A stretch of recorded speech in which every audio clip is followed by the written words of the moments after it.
Hello, everybody, and welcome to this latest podcast, this latest active podcast from EuropeActive. We're here, or the main subject of today centers around standards, and I think the heading of this particular active podcast is Objective PT Standards. So that's the area of focus. My name's Julian Berriman. I am the Director of the Professional Standards Committee for EuropeActive, so this is very much my area. But I have with me today a couple of people from Denmark, although actually not both of them are actually speaking from Denmark today, but I'm sure they'll explain that. There has been some issues raised, I believe, in the press about standards for fitness professionals in Denmark. So we're gonna speak to that subject really. So today I have with me Anna Bogdanova from Denmark, who is also a part of the Professional Standards Committee that I head up. Anna has specific responsibility for the European Register of Exercise Professionals and is also a personal trainer. We also have Steen Broford from FITNEWS in Denmark, who's going to talk about the story that came out. So rather than explain what they do myself in more detail, let's go over to them. So perhaps Anna, if we could start with you, and if you could just introduce yourself, that would be great. Yes, thank you, Julian. I have been working as a personal trainer for the last 12 years. I have a background in change management and communication from before that. Since 2013, I've been mostly having online business. So I've been working with delivering and creating online solutions for my clients, which are 1 year or longer, 1 year programs. And for that format, I received a Talent 100 award last year. For it was just a funny way they put it, but for taking over a healthcare system, let's go. And I think that is partly because of the way that me and my multidisciplinary team, we communicate with our clients. So I have a lot of experience on the customer behavior, and that is the thing that I would very much like to put into the EREPs and help the exercise professional understand that better, so they can create better professional opportunities for themselves. Okay, lovely. Thank you, Anna. That's really interesting. Steen, perhaps over to you.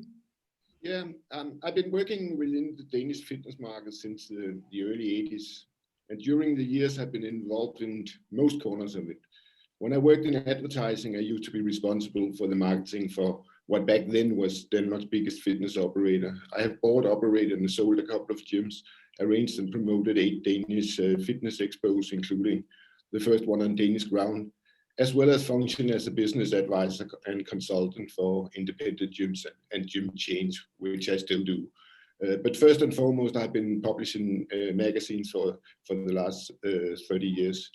The first 20 years aimed at consumers, and the last 10 years aimed at owners and people working within the Danish fitness industry. Fantastic. Okay, thank you, Steen. So I think we have some great experience in the room. I've been in the industry for about the last 25 years, mostly in the training provision side of things. So yeah, lots of experience there. So today we're going to talk about standards. I would just point out that standards provides a key focus for EuropeActive. So we have 4 main pillars to our strategy, and that is health, and that is digital, that is community, and that is standards. And I think we'll probably touch on all of those areas as we have this discussion today. So I'm aware. So yeah, the Danish situation I've got written here. So there was a piece in the press, I believe. Maybe I don't know who wants to explain that piece in the press. Maybe Anna, if you want to talk to that. Yes, well, it got really hot on social media because everybody in my network started to sharing the article about personal training business being like the Wild West. so that there are so many trainers out there who who call themselves personal trainers, also when they're doing online programs, and it's not a protected title, so everybody can basically call themselves that. And the article had an angle which was very case specific, so they had 2 cases that really got a bad treatment from their so-called online trainers, and kind of told that it really damaged their relationship to their body and their relationship to food, and also got a lot of injuries. So, and there was a really emotional angle there. Yeah, that was basically that. So there was a lot of conversation on how that there's a very great need to actually be able for the consumers to be able to see who is qualified for the job and who's not.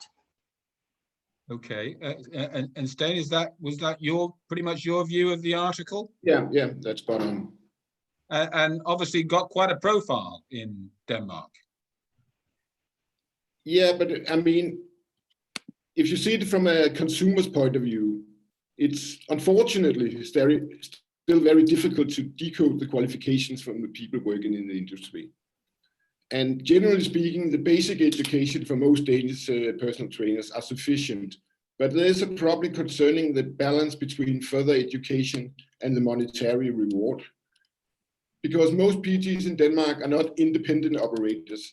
They are employed through the major chains and they are not getting paid very, very well.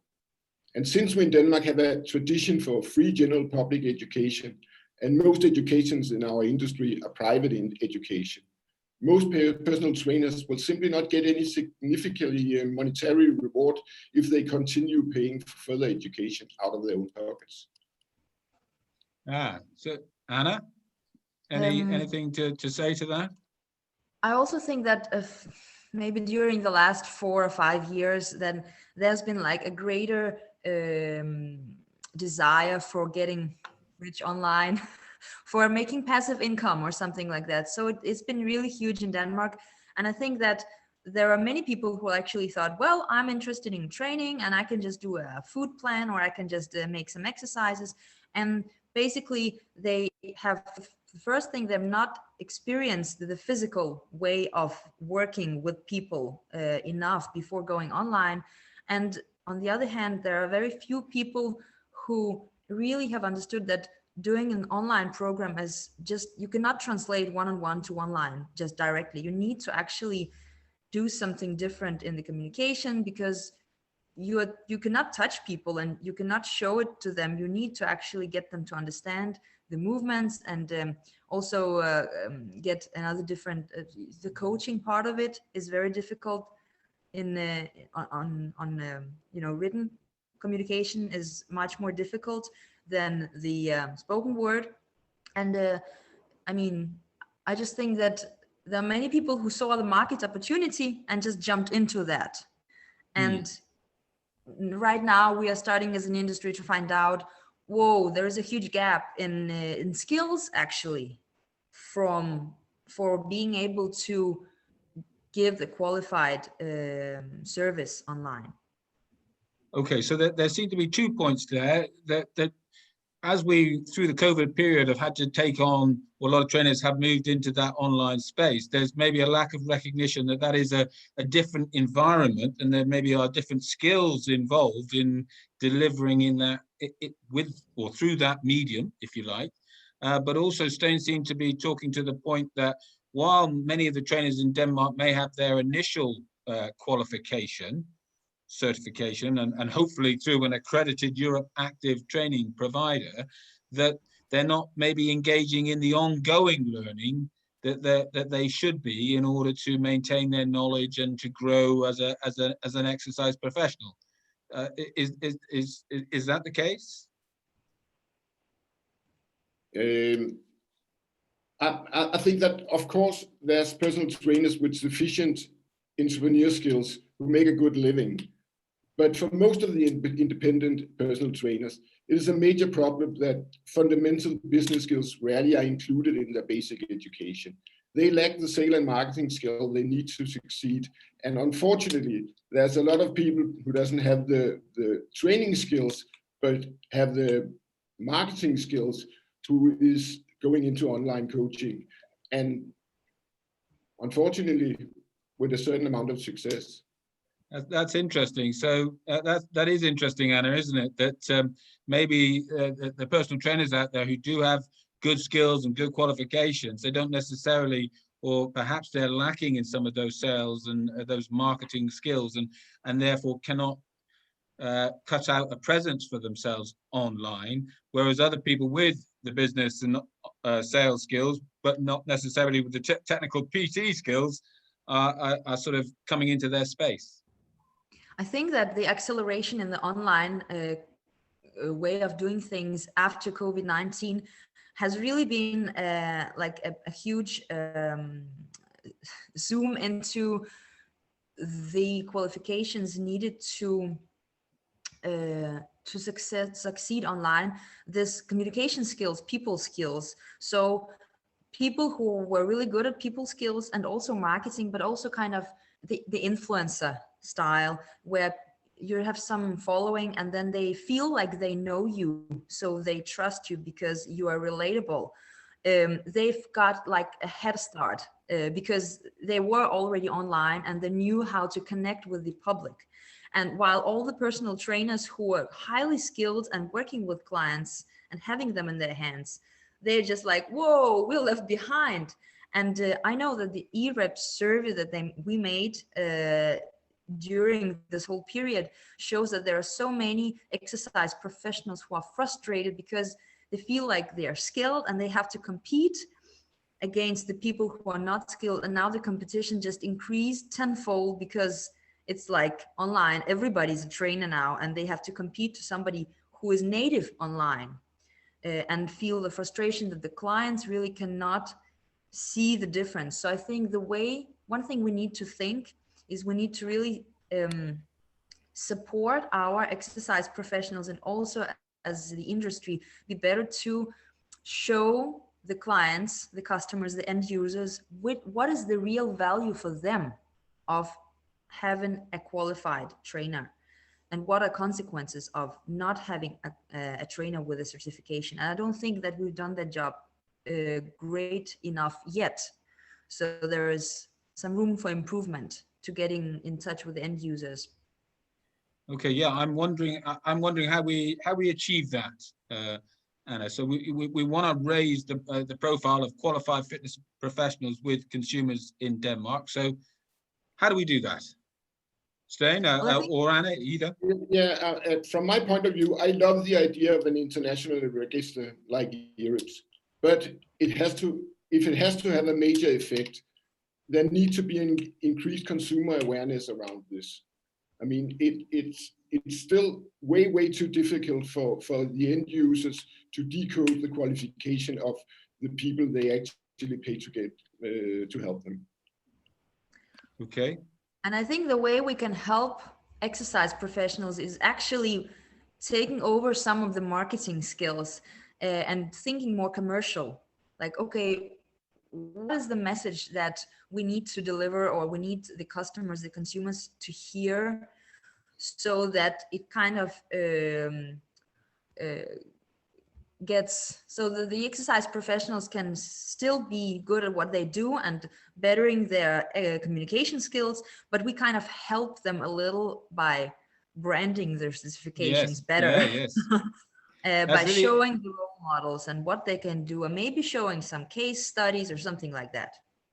I think that's fantastic, and absolutely an area that we need to address. There's little point in having a register if we aren't communicating that fact to consumers out there. So I guess it's really interesting and quite timely that we've just been working on almost like a point of sales pack for EREP's members. So when they become a member and they're operating as an EREP's member, how do they best utilize that membership and that qualification that they have in order to be on the register? How do they leverage that with consumers? So giving them some marketing materials to go out there and tell consumers, look, this is what it means to be a member of EuropeActive. This is what it means to be qualified. This is why you should be working with me, because I'm safe and effective, both face-to-face and in an online environment. So that's, I guess that sort of speaks to the point you're making, Anna, to a degree.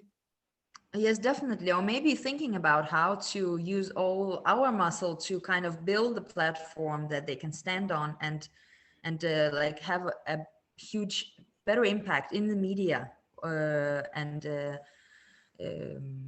have a stronger voice. Because before I got involved with EuropeActive and EUREPS, it was like I never knew it existed. And I've been working in the business for the last 12 years, and it was just like the best kept secret ever. Like, whoa, you guys, you have like such a wealth of knowledge and practical experience and best practices and standards. Where were you all my life? Sure. So we kind of need to get the word out. Yes. So there's things for us to do on an organizational level to get those messages out there. And I guess that's not been our strength. Our strength has been on the business of designing quality standards and quality assuring training providers and individuals against those standards. But I guess we sort of need the help of guys like yourself, Steen, to a degree in spreading some of those messages.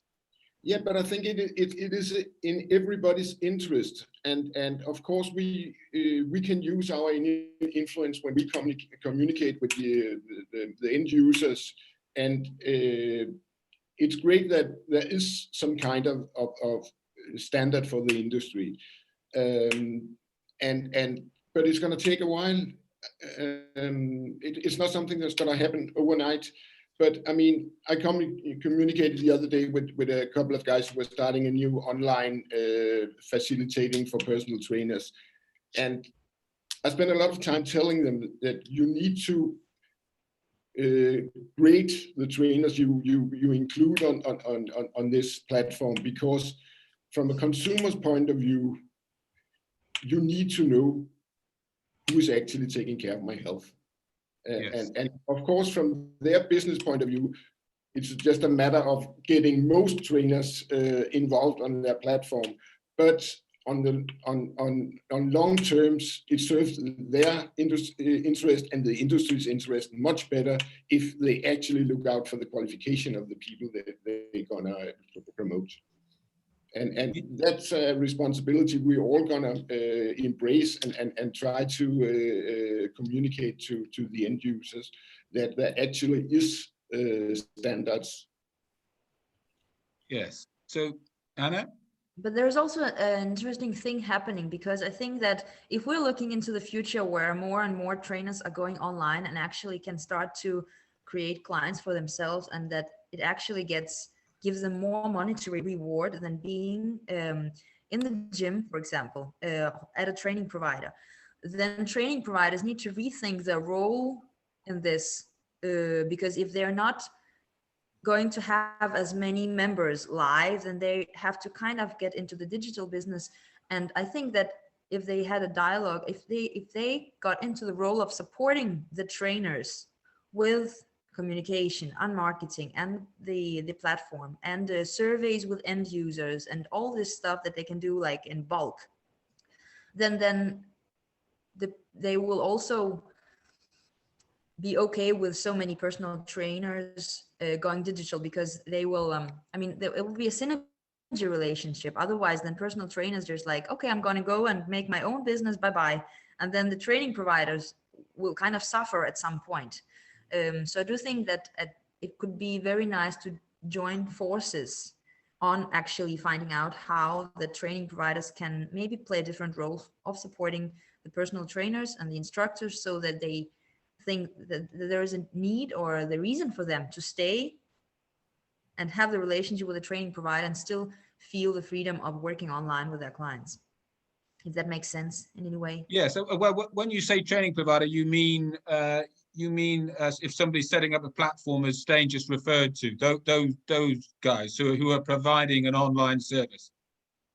Yes, or like, yeah, the gyms that maybe have solely sold fitness memberships or something like Yes. classes live, they might need to kind of see how can I deliver value for the personal trainers to help them blossom Yes.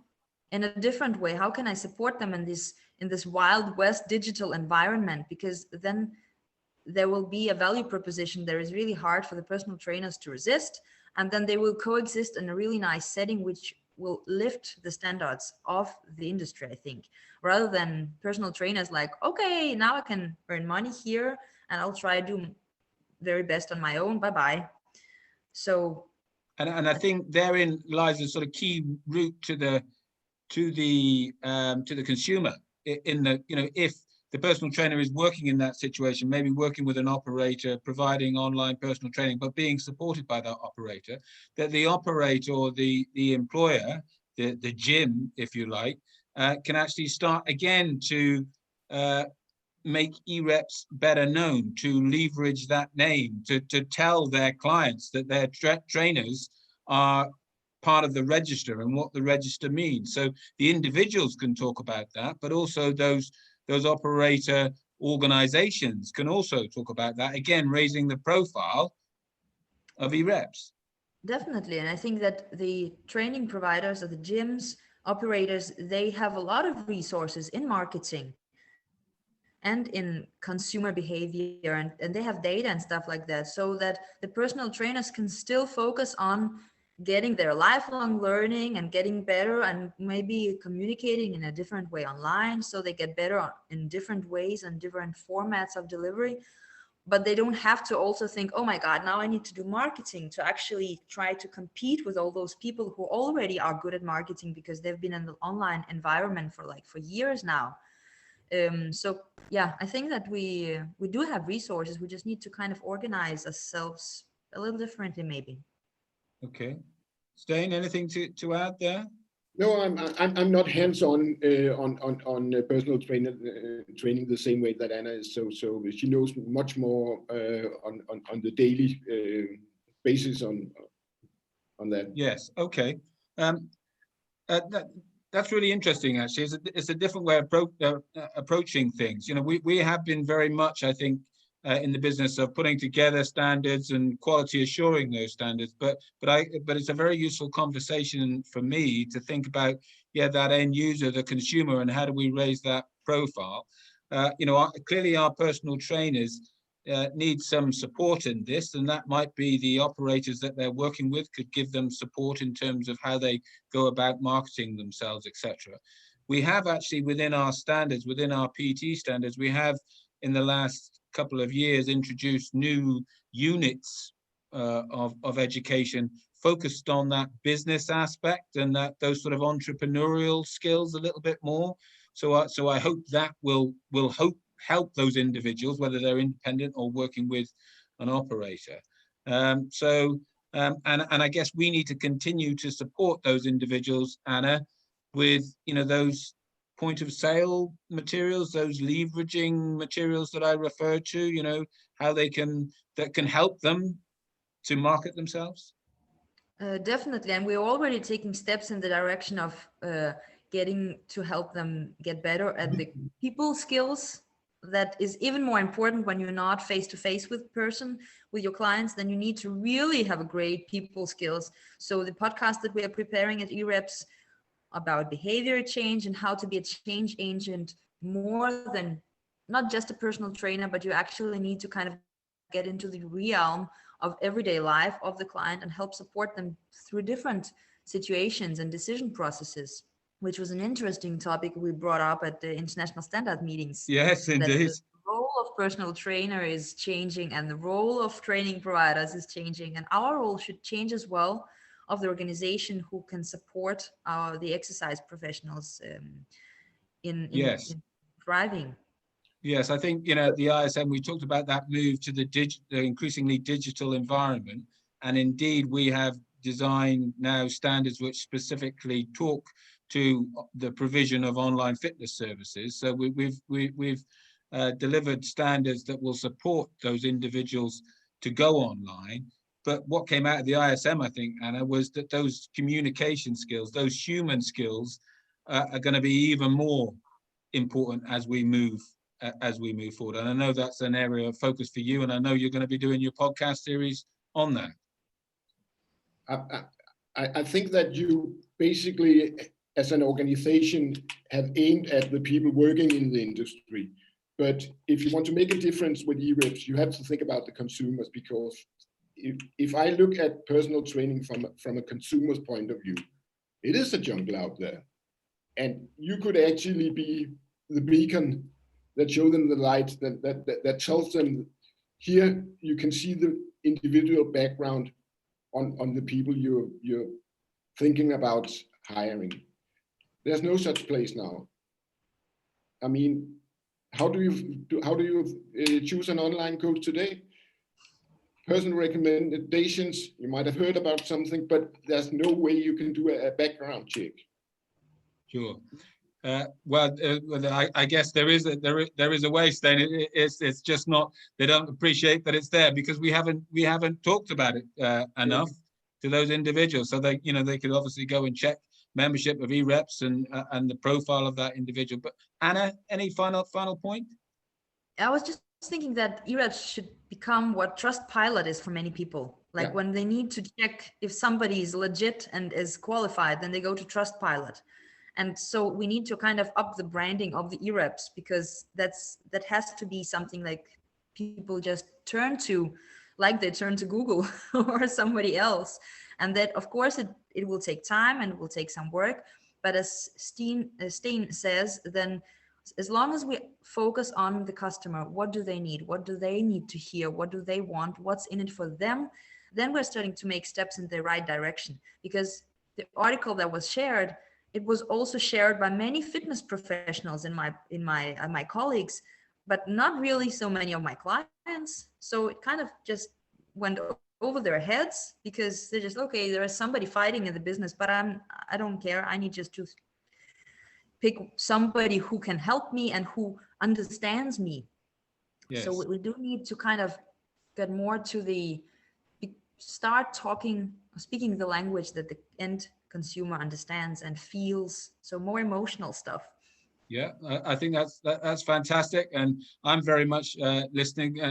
That's been fantastic. We're going to have to end now, guys. I think our time is pretty much done. But thank you so much, both of you. Thank you, Steen, for your input. That has opened my eyes a little bit, and I think we now know the focus, Anna, and where we need to go with EUREPS in talking to those consumers. So that will be very much part of our mission going forwards. But thank you for your time today, and the input has been really useful. Thank you. Thank you.